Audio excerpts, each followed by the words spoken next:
Hey man, I heard you started playing Yu-Gi-Oh again. How's Sky Striker treating you? Yeah, no, Striker's been great. DPE is my favorite card.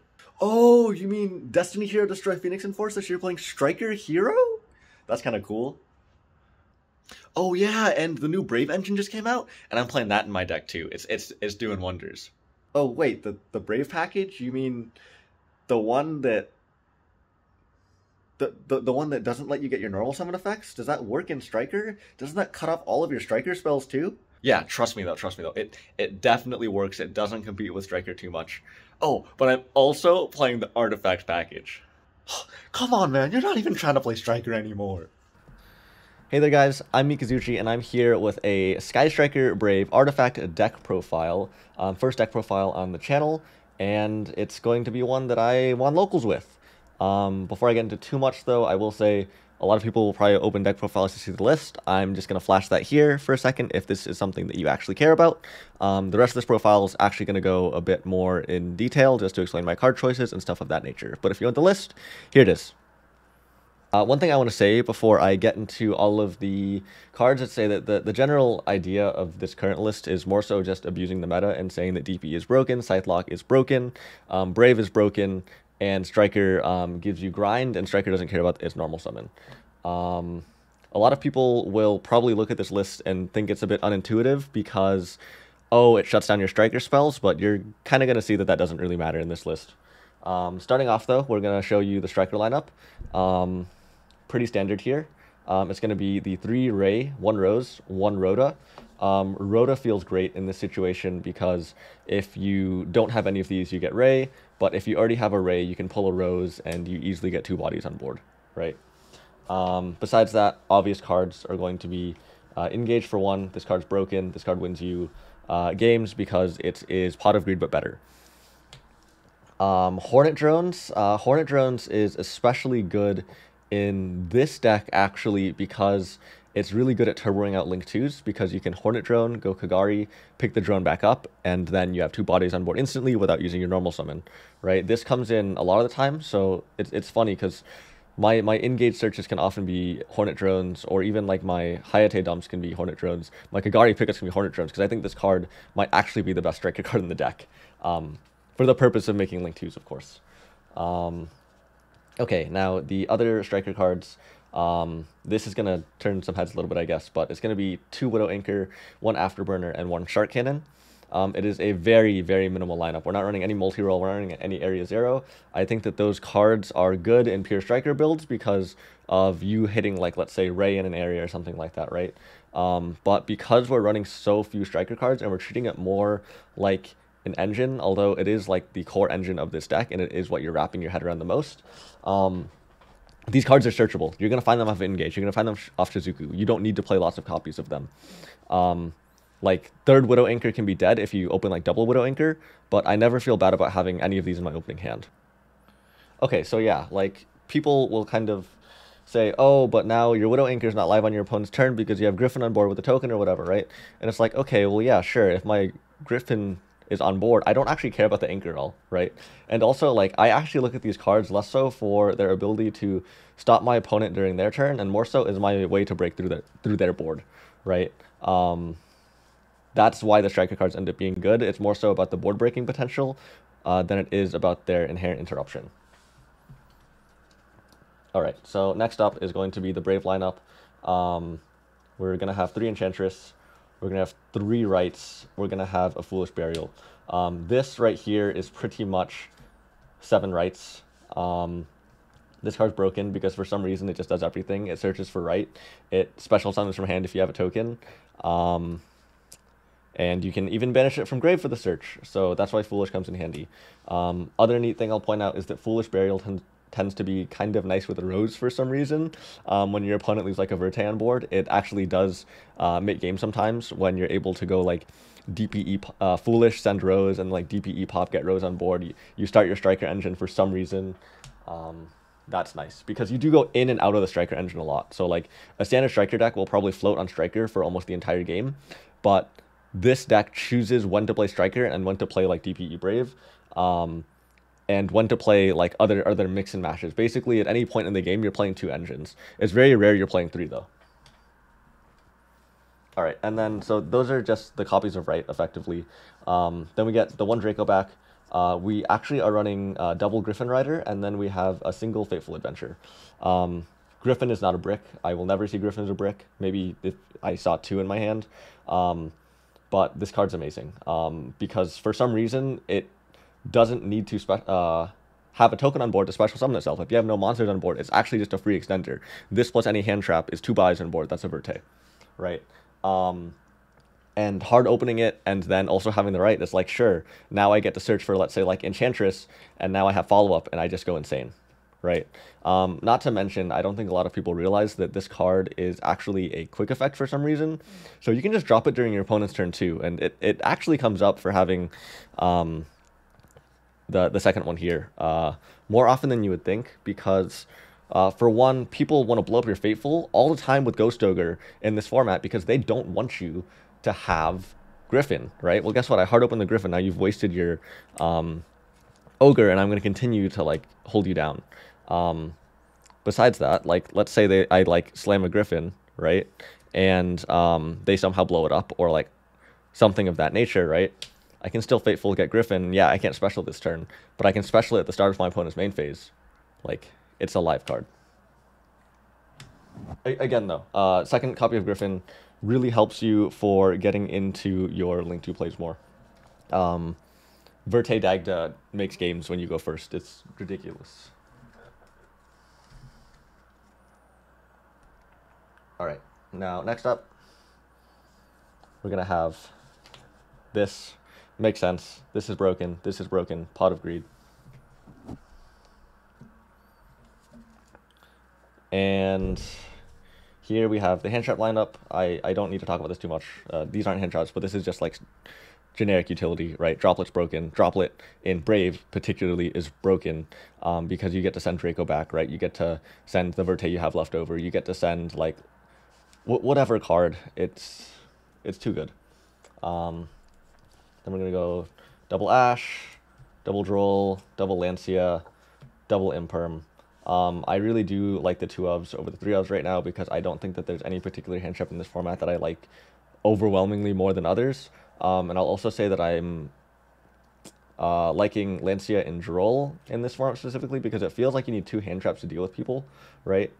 So because it feels like it takes 2 hand traps to deal with people, I have a bit of a preference for playing hand traps that are a bit more floodgatey because I don't want to play too many hand traps either and then break my hands.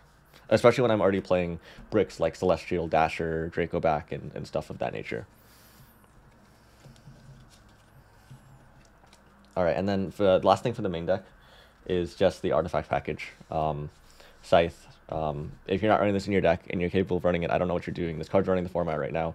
I make Scythe off of, let's say, like Sanctum all the time, or like Ignition, and then people just scoop. It's just game. So this deck, these cards, you probably know what this is, right? Some people don't know what Ignition is, but you flip Sanctum and people scoop, right? Because Sanctum, special Scythe, they can't special them from extra deck. They're just screwed.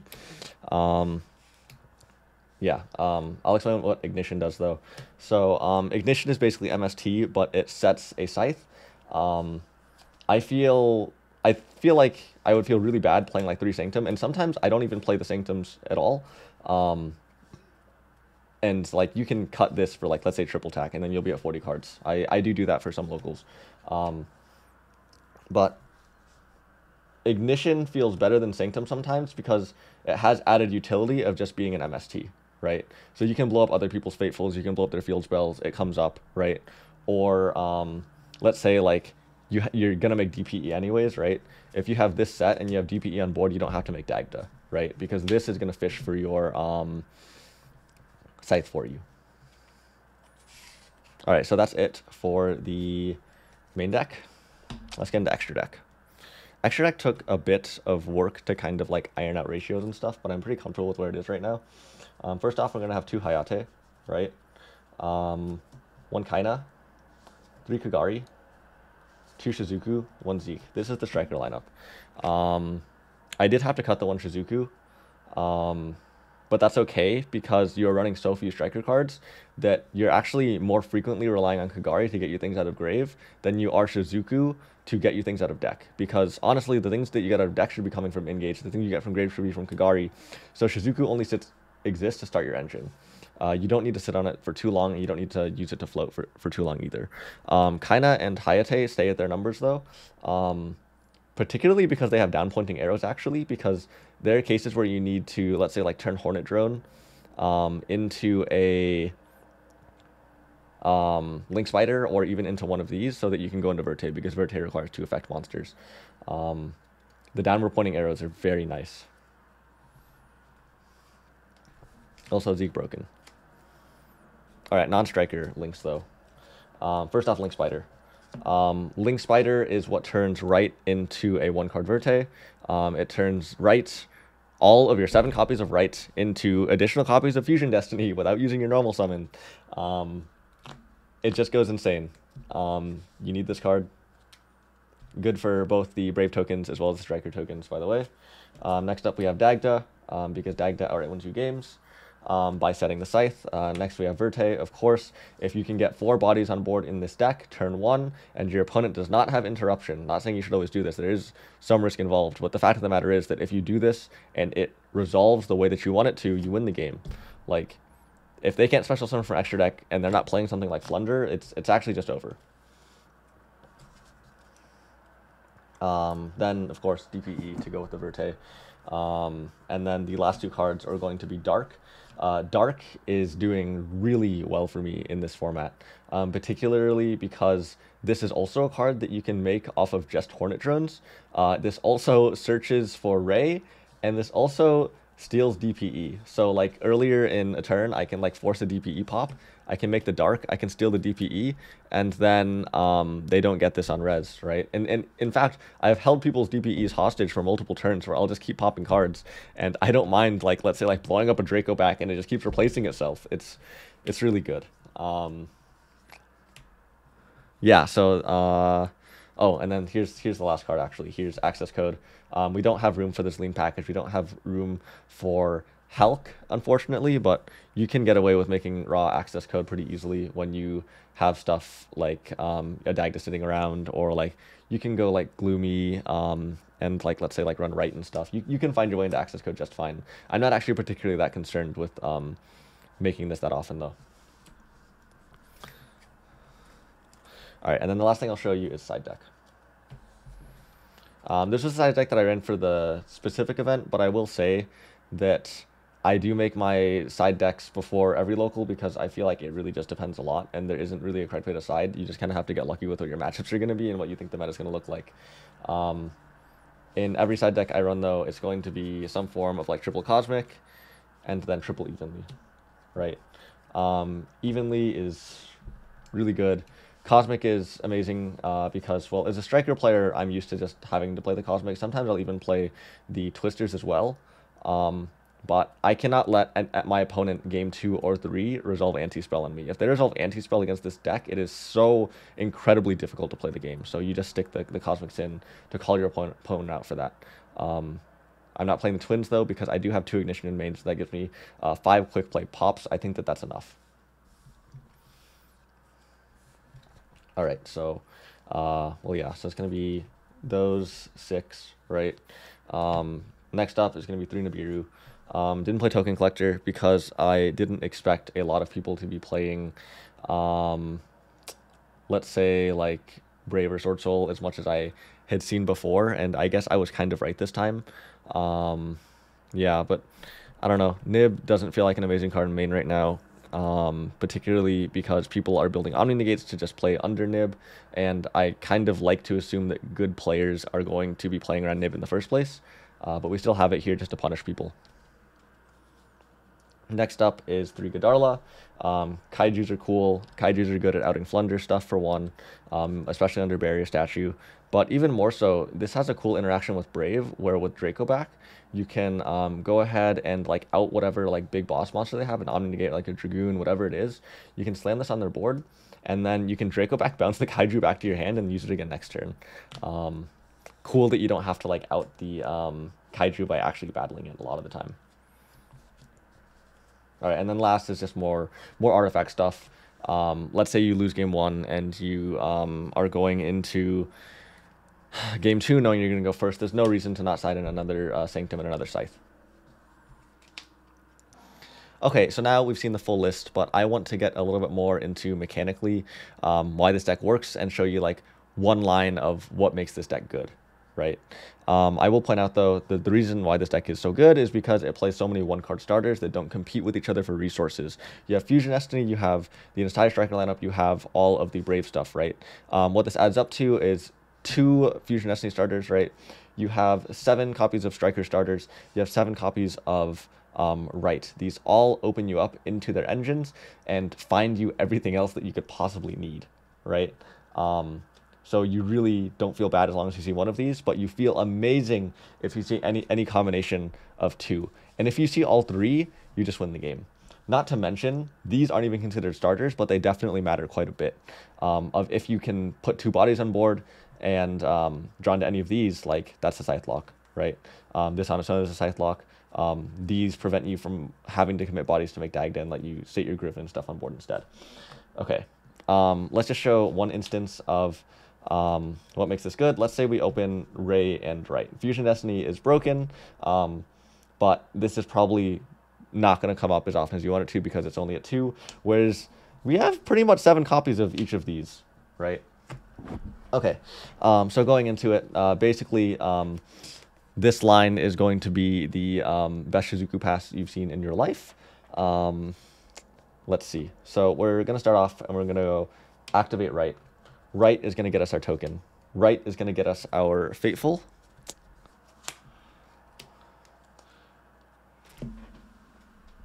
And then once we have that, this goes to Grave, right? Then we're going to go ahead and normal summon our Ray. Effective Fateful is going to go ahead and it's going to search us a Draco back. Right, we have Draco back in hand. We're going to effective Fateful. We're going to go Fateful, and we're actually not searching for Griffin. You don't always have to search for Griffin because you don't always need it for the negate. If you want it, you can have it, and you can do Shizuku this and just like pass like that, right? But I'm not doing that right now. What I'm going to go into is the Enchantress, right? We're going to go ahead and search for Enchantress. We're going to dump the Draco back. Guess what? We actually aren't even going to equip it. You can if you want to, but it's going to end up in the grave in a second anyways. We're going to go effect of Enchantress to special itself, right? And now at this point, you can go ahead and link this off into Link Spider. Right there. And then Link Spider Enchantress goes ahead, and who would have guessed? It makes Verte. Then you can ditch the Ray, right? And the Ray is going to go ahead and make a Shizuku. And you're going to go effective DPE, sending Fusion Destiny, and those 2 for DPE. Now, this is a 2-card combo that will make this board for you, right? One thing I want to point out is that during your opponent's turn, you do have the interaction of DPE. You do have the floatiness of Ray and Shizuku and that whole lineup. You also, at the end phase, are going to be able to search for an engage, right?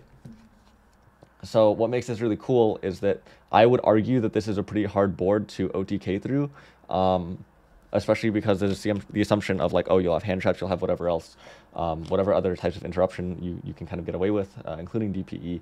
But the following turn, if they don't kill you, you have Celestial and Dasher engraved to draw 2. You have Engage to do the same because you have 3 spells engraved. Not to mention, you have the Enchantress, which is going to search you right.